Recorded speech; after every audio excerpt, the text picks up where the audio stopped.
हाँ जी बेटा, next topic is molecular rotational partition function. ठीक है, ये टॉपिक किससे रिलेटेड है?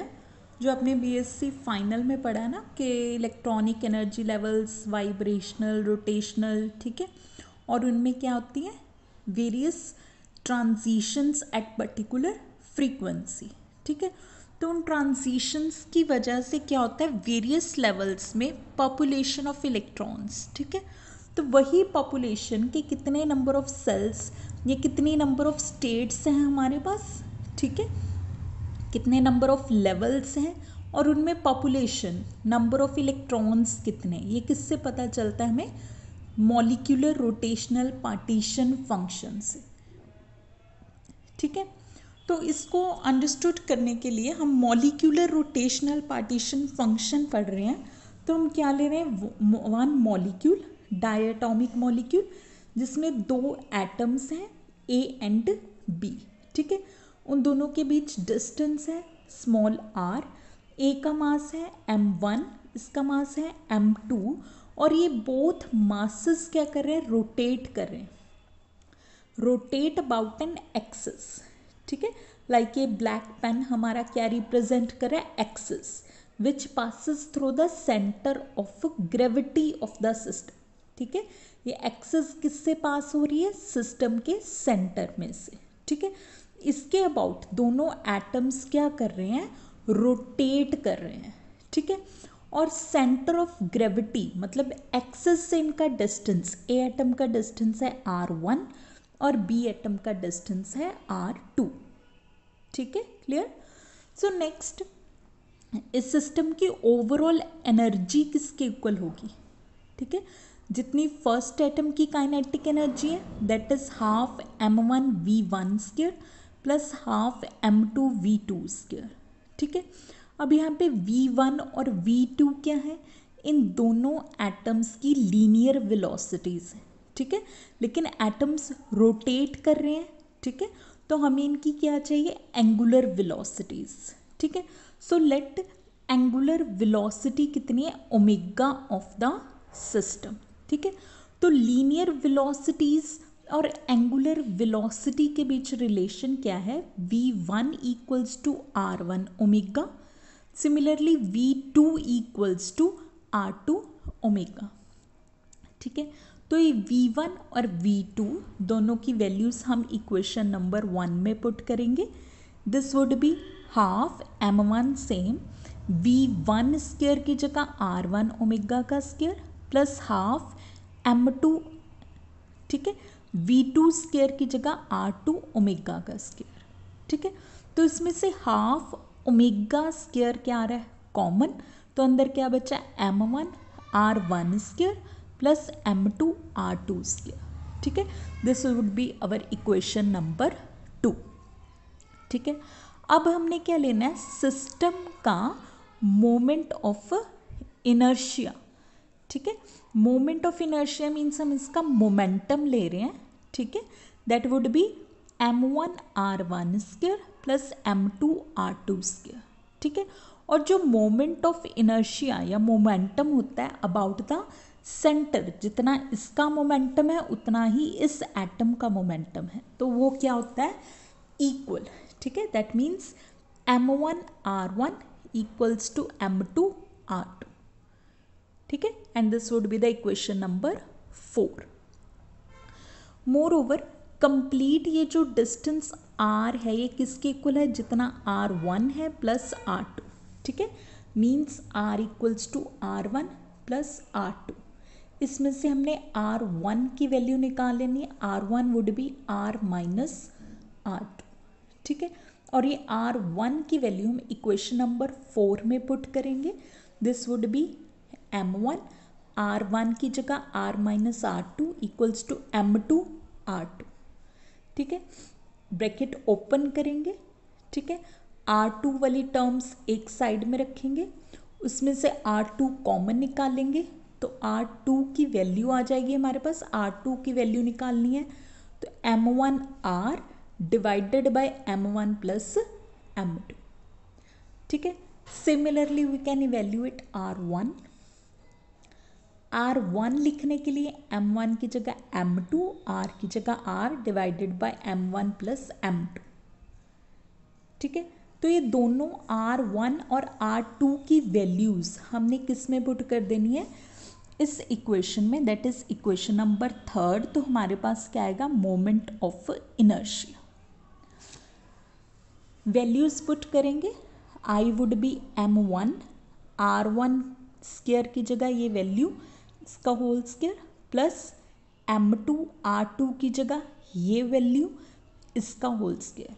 ठीक है, तो इसमें M1 प्लस M2 का होल स्क्वायर आ गया डिनोमिनेटर में, ऊपर भी हम M1 M2 R square common निकाल लेंगे, अंदर क्या बचा M1 प्लस M2, ये एक फैक्टर इससे कैंसिल हो जाएगा, क्या बचा M1 M2 divided by M1 plus M2 R square. ठीक है, तो ये क्या है हमारे पास, this is the reduced mass of the system, कि जब हमारे पास सिस्टम में 2 और मोर पार्टिकल्स होते हैं तो उनका मास एक दूसरे को इफेक्ट करता है और हम क्या कंसिडर करते हैं, सिर्फ उसका इफेक्टिव मास, और we can call reduced mass. ठीक है, तो इसको पुट करेंगे म्यू, तो I equals to mu R square. ठीक है, अब हमने एनर्जी के लिए एक्सप्रेशन लिखा था, and this one equals to I, मतलब एनर्जी क्या थी हमारे पास, हाफ ओमेगा स्क्वायर I। ठीक है, and I equals to mu R square. ठीक है, तो एनर्जी क्या है हमारे पास, हाफ ओमेगा स्क्वायर I। इस इक्वेशन को हमने I से मल्टीप्लाई कर लिया, I से डिवाइड कर लिया। ठीक है, और I ओमेगा क्या बन गया, complete angular momentum of the system. ठीक है, और इसका एक फॉर्मूला होता है which is related to rotational quantum number J, ये पढ़ा होगा आपने BSc फाइनल में। So I omega equals to under root of J into J plus 1 into H over 2 pi. ठीक है, तो I ओमेगा क्या है, एंगुलर मोमेंटम, J क्या है, रोटेशनल क्वांटम नंबर। ठीक है, इसकी वैल्यू हम इस इक्वेशन में पुट करेंगे। सो दिस वुड, एनर्जी क्या आ गई, 1/2 I ओमेगा का स्क्वायर है तो इस सारी टर्म का क्या हो गया, स्क्वायर, अंडर रूट का स्क्वायर लेंगे तो as it is J into J plus 1, H का स्क्वायर H स्क्वायर ओवर 2 का square 4 into 2 8 pi square I। ठीक है, तो ये क्या आ गया हमारे पास, एनर्जी। ठीक है, और यहाँ पे J की वैल्यूज़ जितने भी नंबर्स हो सकते हैं, ठीक है, 0 1 2 अप टू इन्फिनिटी। ठीक है, तो रोटेशनल पार्टीशन फंक्शन का फॉर्मूला क्या है हमारे पास, G ऑफ R। ठीक है, पार्टीशन फंक्शन में हमें पढ़ा था, डिनोमिनेटर में G फंक्शन था जो प्रोडक्ट करके इस साइड चला जाता है। ठीक है, e raise to power minus energy of rotational levels into T by KT। ठीक है, G ऑफ R क्या है, नंबर ऑफ सेल्स या नंबर ऑफ लेवल्स, तो वो किसके इक्वल होता है, 2J प्लस 1, ये भी आपने BSc में पढ़ा होगा। ठीक है, तो हमने यहाँ पे QR की वैल्यू पुट कर दी, that would be summation 2J plus 1 into e raise to power minus, यहाँ पे एनर्जी की वैल्यू पुट कर दी। ठीक है, अब ये जो एनर्जी लेवल्स हैं ये क्या होते हैं, क्लोजली स्पेस्ड। क्लोजली स्पेस्ड होने के कारण, मतलब कॉन्टिन्यूटी होने के कारण, यहाँ पे हम समीशन की जगह क्या लिखेंगे, इंटीग्रेशन। तो इंटीग्रेशन, जब एनर्जी लेवल्स हम स्टार्ट करते हैं फ्रॉम 0 टू इन्फिनिटी, ये सारी वैल्यू। ठीक है, इसमें से हम H square over 8 pi square I K T को क्या मान लेंगे, beta, let it to be beta. ठीक है, और J इंटू J प्लस 1 को क्या लेट करेंगे हम, Z। तो इसका डेरिवेटिव लेंगे Z का dz। ठीक है, ये बन गया J स्क्वायर का डेरिवेटिव 2J प्लस ये प्रोडक्ट करके बना J का डेरिवेटिव 1 इंटू DJ। ठीक है, तो QR क्या बन गया हमारे पास, यहाँ पे वैल्यूज पुट करेंगे, इंटीग्रेशन 0 टू इन्फिनिटी ठीक है। 2j+1 इंटू डी जे की जगह क्या लिखेंगे हम, डी जेड, ठीक है। और e⁻⁻⁻βz इन दोनों की वैल्यूज पुट कर दी, ठीक है। अब हम इसकी इंटीग्रेशन करेंगे तो हमारे पास क्या आएगा, सिर्फ 1/β। बीटा की वैल्यू हमने इसमें पुट कर दी, तो ये क्या आ गया हमारे पास, expression for rotational partition function. इसमें से जो वैल्यू kT/h², इसको हम क्या लिखते हैं, कैपिटल B, रोटेशनल कांस्टेंट, ठीक है। तो ये जो अब हमारे पास एक्सप्रेशन आया है, ये किसके लिए आया है, हेट्रोजीनियस डायटोमिक मॉलिक्यूल्स के लिए, लाइक HCl हो गया, ठीक है, NO हो गया, CO हो गया, कार्बन मोनोऑक्साइड, ठीक है।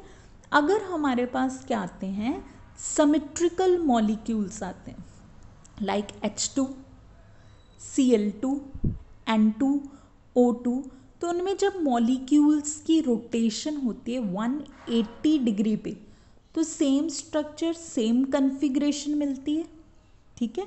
तो उसमें हम जो QR की वैल्यू है, ठीक है, उन सेम कन्फिग्रेशन वाले स्ट्रक्चर्स को अवॉइड करने के लिए कि हम उनको दोबारा काउंट ना कर लें, इसको क्या कर देते हैं हम, डिवाइडेड बाय 2, ठीक है।